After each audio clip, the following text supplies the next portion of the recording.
Hello everyone, welcome to Sanmarga classes. ಮೊದಲನೇ ಪ್ರಶ್ನೆ, ಸಮಾಜದ ಪ್ರಕಾರಗಳು.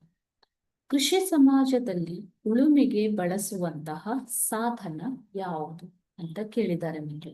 ಓಕೆನಾ? ಸೊ ಕೃಷಿ ಸಮಾಜವು ಮೂರನೇ ಪ್ರಕಾರದ ಒಂದು ಸಮಾಜ.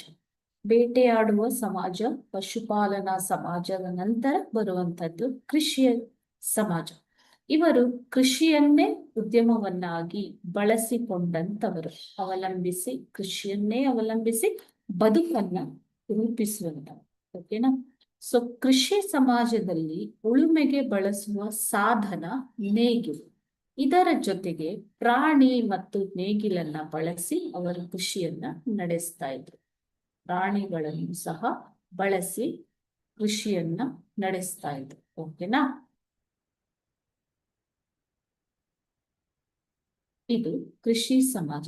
ಕೃಷಿಯ ಸಲುವಾಗಿ ಅವರು ಒಂದೇ ಪ್ರದೇಶದಲ್ಲಿ ನೆಲೆಸುವುದಕ್ಕೆ ಶುರು ಮಾಡ್ತಾರೆ.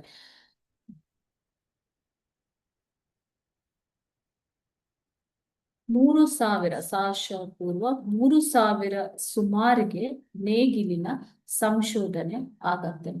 ಯಾವುದರ ಸಂಶೋಧನೆ? ನೇಗಿಲಿನ ಸಂಶೋಧನೆ ಆಗಿದ್ದು ಸಾಲಿವಾಹನ ಶಕೆ ಪೂರ್ವ 3010. ಓಕೆನಾ? ಇಲ್ಲಿಂದ ಕೃಷಿ ಕ್ರಾಂತಿ ಪ್ರಾರಂಭಗೊಳ್ಳುತ್ತೆ. ಆಹಾರದ ಉತ್ಪಾದನೆಯು ಹೆಚ್ಚಾಗುತ್ತೆ. Okay, thank you.